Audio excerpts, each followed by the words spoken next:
Hello viewers, நம்ம இன்றைக்கி பார்க்க போகிறது எக் தவா கறி. அதுக்கு முன்னாடி நம்ம சேனலை நீங்கள் இன்னும் சப்ஸ்கிரைப் பண்ணலைன்னா கீழே இருக்க சப்ஸ்கிரைப் பட்டனையும் பக்கத்தில் இருக்க பெல் ஐக்கானையும் மறக்காமல் கிளிக் பண்ணிக்கோங்க. ஃபர்ஸ்ட் நம்ம வேக வச்ச முட்டைகளை வந்து 2 ஹாஃபாக கட் பண்ணிக்கலாம். எத்தனை எக்ஸ் வேணாலும் நம்ம எடுத்துக்கலாம். அடுத்து ஒரு பேனில் 2 டேபிள் ஸ்பூன் ஆயில் ஆட் பண்ணி நம்ம ஹீட் பண்ணிக்கலாம்.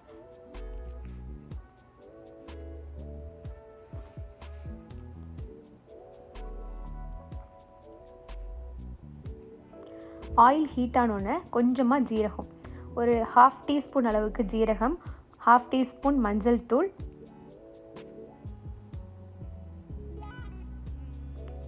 அது கூடவே கொஞ்சமாக பிளாக் பெப்பர் பவுடர், இது எல்லாத்தையுமே மிக்ஸ் பண்ணி நம்ம கட் பண்ணி வச்சுருக்க பாயில்டு எக்ஸ் இருக்குது இல்லையா, அதை வந்து 1 by 1 நம்ம வந்து பேனில் வச்சு நம்ம வந்து மீடியமான ஹீட்டில் இதை ஃப்ரை பண்ண போகிறோம்.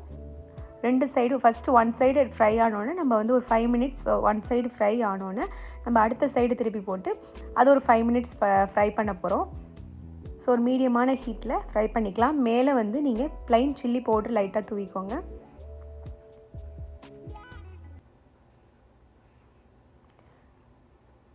இந்த மாதிரி ப்ளைன் சில்லி பவுடர் தூவினோன்னே அடுத்தது நான் சாப் பண்ணி வச்சுருக்க கோரியாண்டர் லீவ்ஸையும் நான் அது மேலே தூவிட்டு இது ஒரு 5 மினிட்ஸ் 2 பக்கமும் நம்ம வந்து ஃப்ரை பண்ணிக்கலாம். ஃபஸ்ட்டு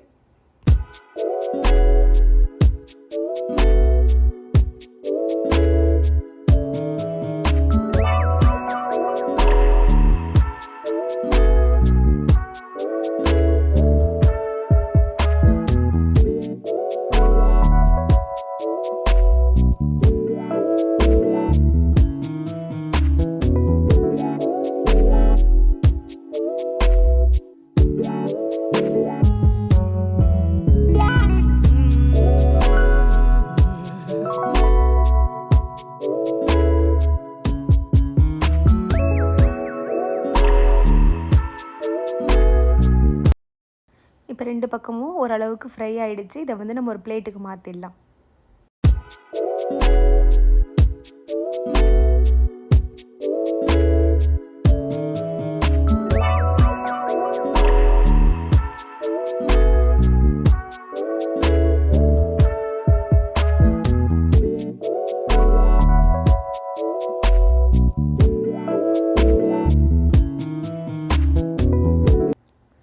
அடுத்து ஒரு பேனை ஹீட் பண்ணி அதில் 1/2 டீஸ்பூன் மிளகு சேர்த்துக்கோங்க. அது கூடவே ஒரு 5 கிராம்பு, அப்புறம் 1/2 டீஸ்பூன் வெந்தயம், 1/2 டீஸ்பூன் மல்லி, கொஞ்சோண்டு பட்டை, அது கூட 2 ஏலக்காய், இது எல்லாத்தையுமே போட்டு ஒரு மிதமான ஹீட்டில் நம்ம வறுத்து எடுத்துக்கலாம்.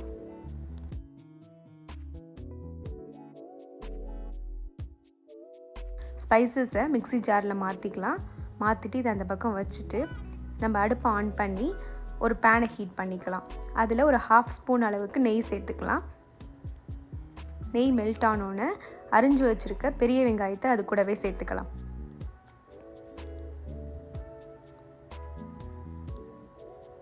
சேர்த்துட்டு அது கூட ஒரு 4 பூண்டு பல் இதையும் சேர்த்து நல்லா வந்து ஒரு லைட் ப்ரௌன் கலராக மாறுற அளவுக்கு நல்லா வதக்கி விடலாம்.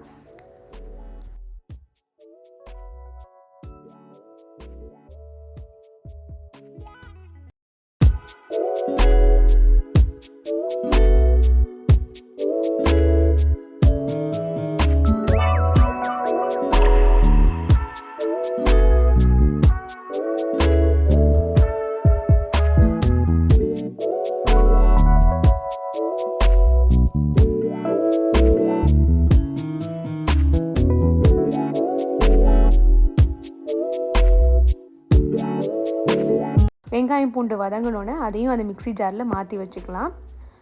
அடுத்து ஒரு பேனை ஹீட் பண்ணிக்கலாம். ஹீட் பண்ணி அதில் 2 டேபிள் ஸ்பூன் அளவுக்கு துருவின தேங்காய் அதையும் போட்டு நல்லா வதக்கிக்கலாம்.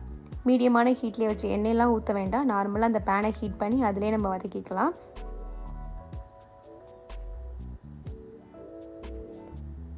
அது கூட கசகசா வந்து 1 டீஸ்பூன் அளவுக்கு கசகசா ஆட் பண்ணிக்கலாம்.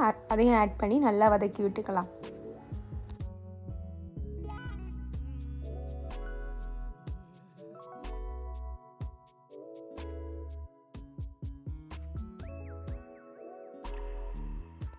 ஒரு 5 or 4 மினிட்ஸ் வதங்கினோன்னே நம்ம அதையும் மிக்ஸி ஜாரில் ஆல்ரெடி சேர்த்து வச்சுருக்க வதக்கின மசாலா விட இதையும் சேர்த்து போட்டுக்கலாம். அடுத்து மறுபடியும் ஒரு பேனை ஹீட் பண்ணி அதில் நான் ஒரு 4 அல்லதுனா 5 காஷ்மீரி சில்லி ஆட் பண்ணியிருக்கேன். இது கலருக்காக தான், இது காரமாக இருக்காது. ஸோ நம்ம கலருக்காக காஷ்மீரி சில்லி ஒரு 4 அல்லது 5 ஆட் பண்ணிக்கலாம். ஆட் பண்ணி அதையும் ஒரு 4 or 5 மினிட்ஸ் ஒரு மீடியமான ஹீட்டில் வறுத்துட்டு அதையும் நம்ம அந்த மிக்ஸி ஜார் கூட சேர்க்க போகிறோம். மிக்ஸி ஜாரில் இருக்க அந்த மசாலாஸ் கூட நம்ம சேர்க்க போகிறோம். சேர்த்ததுக்கப்புறமா அது கூடவே 4 அல்லது 5 வரமிளகா, காஞ்ச மிளகா காரத்துக்காக சேர்த்து தேவையான அளவுக்கு தண்ணி ஊற்றிக்கலாம். ஒரு மைய பேஸ்ட்டு போல் நல்ல மைய அரைச்சி எடுத்துக்கலாம்.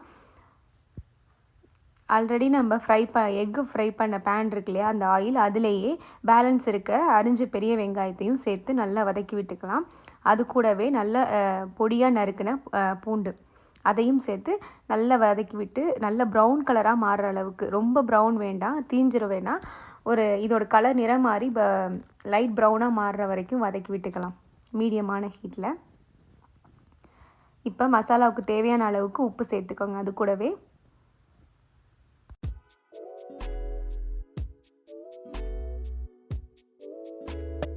வெங்காயம் தக்காளி நல்லா வதங்கணுன்னா அது கூட ஒரு மீடியம் சைஸ் அளவுக்கு தக்காளியை நறுக்கி அது கூட சேர்த்து நல்லா வதக்கி விடலாம். இது நல்லா மசிகிற அளவுக்கு நல்லா வதங்கட்டும். ஏன்னா இது கிரேவி அப்படிங்கிறதுனால நல்லா மசிஞ்சு வந்தால் தான் கரெக்டாக இருக்கும். இப்போ ஓரளவுக்கு நல்லா வதங்கியிருக்கு, இன்னும் கொஞ்சம் இதை வேக விடலாம்.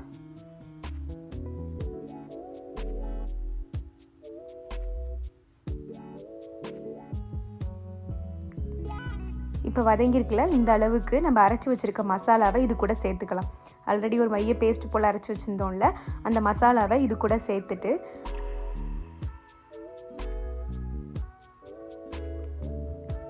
ஒரு தடவை நல்லா கலந்து விட்டுக்கோங்க. ஒரு 5 மினிட்ஸ் அப்படியே இந்த மசாலா இதில் வேகட்டும். ஒரு மீடியமான ஹீட்டில் இந்த வெங்காயம் தக்காளியோடு சேர்ந்து வேகட்டும் மசாலா. இப்போ ஒரு 5 மினிட்ஸ் கழித்து கிரேவிக்கு தேவையான அளவுக்கு தண்ணி ஆட் பண்ணிக்கோங்க. உங்களுக்கு கிரேவி ரொம்ப தண்ணியாக வேணும்னா நீங்கள் நிறையா சேர்த்துக்கலாம். செமி கிரேவியாக தான் வேணும் அப்படின்னா கொஞ்சமாக நம்ம தண்ணி சேர்த்துக்கலாம். இப்போ கிரேவிக்கு உங்களுக்கு உப்பு தேவை அப்படின்னா மட்டும் நம்ம சேர்த்துக்கலாம். இல்லைனா கரெக்டாக இருக்குது அப்படின்னா நீங்கள் சேர்க்க தேவையில்லை. சேர்த்துட்டு இதை நல்லா ஒரு 10 or 15 மினிட்ஸ் மீடியமான ஹீட்டில் வேக விடலாம்.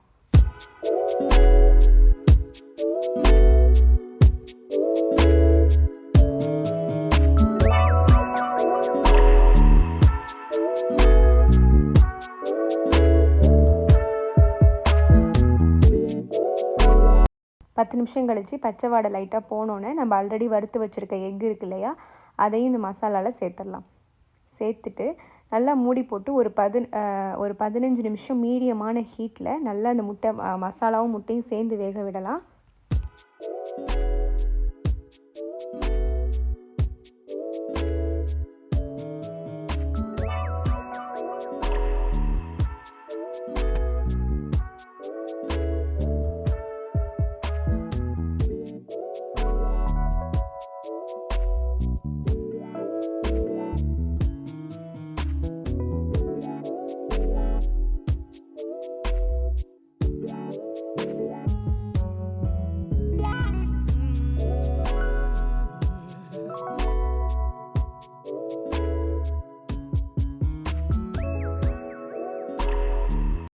நல்ல மசாலா வாசனையோட நல்ல சுவையோட நம்ம எக் தவா கறி ரெடி ஆகிடுச்சு.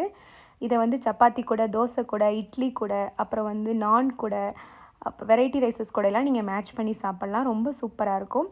உங்களுக்கு இந்த ரெசிபி வீடியோ பிடிச்சிருக்கும்னு நினைக்கிறேன். பிடிச்சிருந்தா கீழே இருக்க லைக் பட்டனை கிளிக் பண்ணுங்கள். குக் பண்ண விரும்புகிறவங்களுக்கு இந்த வீடியோவை ஷேர் பண்ணுங்கள். நம்மளோட வீடியோ அப்டேட்ஸை இன்ஸ்டாகிராம்லேயும் ஃபாலோ பண்ணுங்கள். அதோட லிங்க் டிஸ்கிரிப்ஷனில் இருக்குது, மறக்காமல் செக் பண்ணிக்கோங்க. இது வரைக்கும் நம்ம சேனலை நீங்கள் சப்ஸ்கிரைப் பண்ணலைன்னா கீழே இருக்க சப்ஸ்கிரைப் பட்டனையும் பக்கத்தில் இருக்க பெல் ஐக்கானையும் மறக்காமல் ப்ரெஸ் பண்ணிக்கோங்க. சுவையான உணவை சுலபமாக செய்ய நம்ம சேனலை தொடர்ந்து பாருங்கள்.